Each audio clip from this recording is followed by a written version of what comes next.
Já tady mám dneska jednu strašně hezkou věc a je to vlastně dopis, který jsem psala sama sobě, když mi bylo 20 pro moje 30letý já. A tenhle dopis jsem napsala 26. prosince 2010. Takže si ho společně půjdeme přečíst a trošku se u toho možná i pobavíte. Moje milá budoucí Nikolko, přednedávnem ti bylo 30. Jo, to mi neuniklo. Doufám, že s narozeniny pořádně zapila se vší parádou. Ne jako 20, které si vlastně ani neoslavila. Kvůli covidu moje oslavování vypadalo asi nějak takhle. A alkohol vlastně už nepiju skoro vůbec. To jsem se v Indonésii docela odnaučila, protože alkohol je tam drahej a taky protože většina z mých kamarádů jsou muslimové a ti nepiju, aspoň teda většina z nich, takže jsem taky nepila. Doufám, že se máš dobře. Měla bys mít určitě spousty zážitků a procestovaný svět. Viděla jsi krásnou krajinu Islandu a oblast Patagonie, temperament brazilských dívek, havajské tanečnice, pyramidy v Libyi i zasněženou Aljašku, džungle Madagaskaru, panenskou přírodu Malajsie a necivilizované domorodce na Vanuatu. Tisíce ostrůvků Mikronésie, pozoruhodné Kiribati. Přeletěla si všechny oceány a všechny kontinenty. A snad se zvrátila do Indonésie a zůstala tam alespoň rok. Tohle je pozitivní, protože tenkrát jsem fakt ještě nevěřila nebo nevěděla, že se Indonésie jednou stane mým druhým domovem. A tohle vlastně, když jsem psala, tak jsem měla možná tak 2 měsíce po návratu z Indonésie, vlastně po té první návštěvě Indonésie, kde jsem byla jenom jako turistka na měsíc. A začalo se mi to tam hrozně líbit a věděla jsem, že se tam jednou budu chtít znova dostat, ale asi bych tenkrát vůbec nevěřila, že tam strávím několik let života. Naučila se surfovat, skočila si s padákem, nebo si vyzkoušela paragliding? Měla bys mít tolik krásných fotek a hlavně pořád o čem vykládat. To mám. Spíš bych řekla, že už to nikdo ani nechce poslouchat.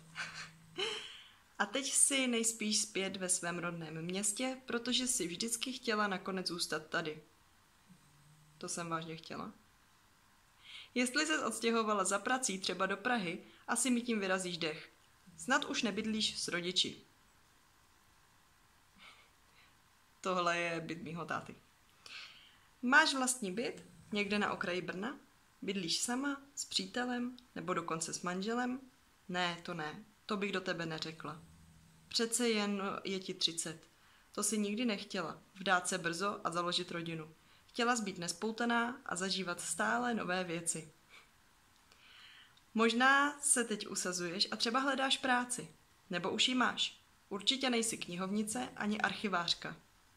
Já jsem totiž vystudovaná knihovnice nebo mám střední knihovnickou školu a pak jsem byla rok na archivnictví tady v Brně a hrozně mě to nebavilo. To bylo asi tak nějak v té době, kdy jsem psala tady ten dopis.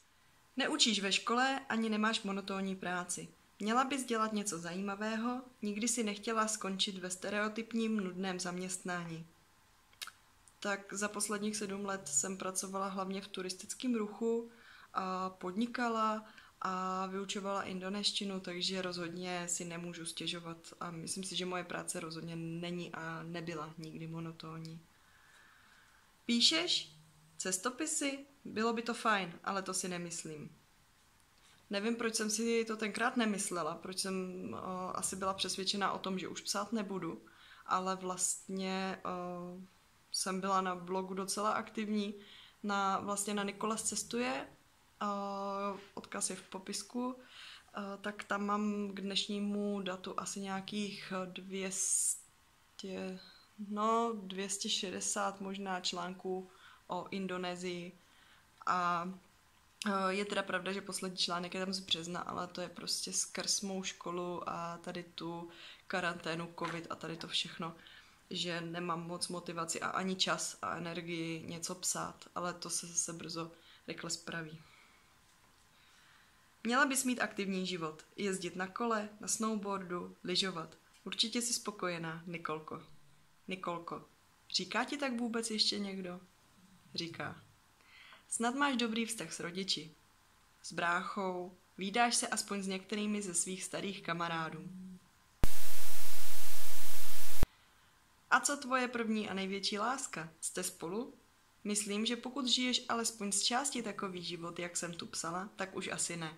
No jo, co se dá dělat? Vždycky před tebou stála otázka ujasnit si, co je důležitější. Sama jsem zvědavá, jestli vyhraje vztah nebo dobrodružství. Doteď zatím vždycky vyhrávalo dobrodružství, ale přiznávám, že vypadá to, že se to trošičku začíná lámat. A co Saki? To je náš pes. Už je z ní taky staroušek. Doufám, že se jí v budoucnu podařilo dobře vycvičit a šla si s ní na ty lovecké zkoušky. Zatím se nám to totiž moc nedaří.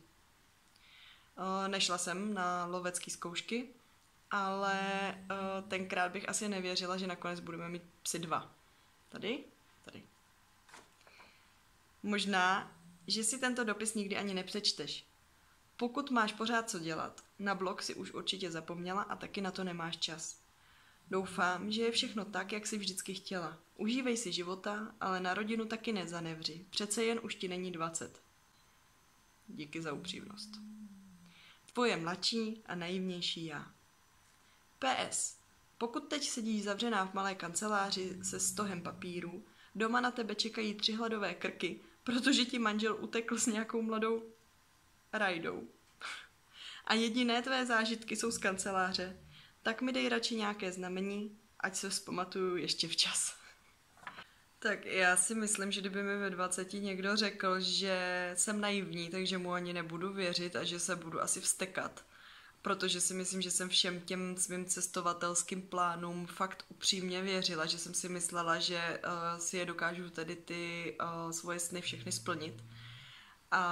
Ale na druhou stranu jsem ráda, protože slyšeli jste ten výčet těch destinací, tak jsem docela ráda, že jsem na všechny tyto místa nejela, protože se jedná o docela drahý, exotický destinace, nebo třeba i hodně vzdálený s docela komplikovaným přístupem a já nevím co. Takže by mě to stálo asi docela dost úsilí. A hlavně já už třeba dneska vím, že pro mě je mnohem důležitější to, že se v Indonésii domluvím indonésky, že můžu trávit ten čas s těma místníma a že jim rozumím. Protože já už jsem třeba tímhle spohodlněla a pro mě už třeba dneska nemá takový význam jet do nějaké jiné země, kde bych třeba mluvila jenom anglicky, protože mě by tam tohle hrozně chybělo. To, že si prostě sednu mezi ty místní a popovídám si s nima. Indonésie se stala součástí mýho života, ale nejenom v tom smyslu, že bych to tady studovala a pak tam nějakou dobu žila, nebo třeba s tím měla spojenou svou práci, ale vlastně myslím to tak, že třeba tady u nás doma, i tady vlastně v Čechách, tady není jedinýho dne, kdyby u nás nepadlo slovo Indonésie, kdyby jsme nediskutovali o něčem, co je spojený s Indonésií, kdy bych nebyla v kontaktu se svýma kamarádama, nebo třeba i s přítelem, samozřejmě, ale i s kamarádama, se známýma v Indonésii.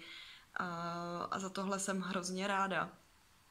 Hrozně mě to nabíjí, i když tam teďka nemůžu kvůli covidu a kvůli studiu vrátit, tak jsem strašně ráda, že mám tu jednu konkrétní zemi. Místo toho, abych byla vlastně tak nějak rozprostřená po tom celém světě.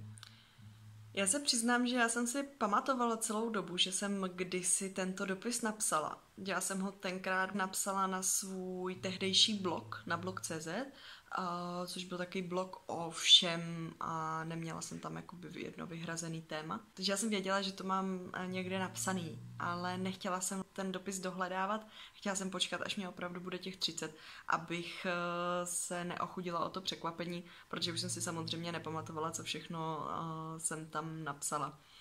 A určitě doporučuji všem, aby si tady takovýhle dopis taky napsali, ať už je vám kolik chce. Myslím si, že když po několika letech takhle ty svoje řádky vlastně čtete, tak že vám to prostě vykouzlí úsměv na rtech a uvědomíte si, že Některé ty naše plány a vize se prostě mění a že třeba něco, co nám v tu jednu chvíli přijde strašně důležitý v tom životě, tak po pár letech vlastně už skoro ztratí význam. Myslím si, že si asi napíšu ještě jeden takovej dopis, asi pro svoje 40letý já, a za 10 let si ho zase pěkně přečtu, protože si myslím, že i když třeba Indonésie mi ze života asi jen tak nezmizí, což doufám, tak ty moje současné plány a vize jsou asi taky docela jinde, než jak to potom ve 40 bude opravdu vypadat. A jestli někdo máte už zkušenost s takovýmhle dopisem, jestli už jste třeba sami sobě někdy takhle něco psali, nebo třeba už napsali, ale ještě nepřečetli, pochlupte se v komentářích, mě by hrozně zajímalo, jestli někdo z vás má taky tady takovouhle zkušenost a jak moc se ty představy vaše lišily vlastně od té reality.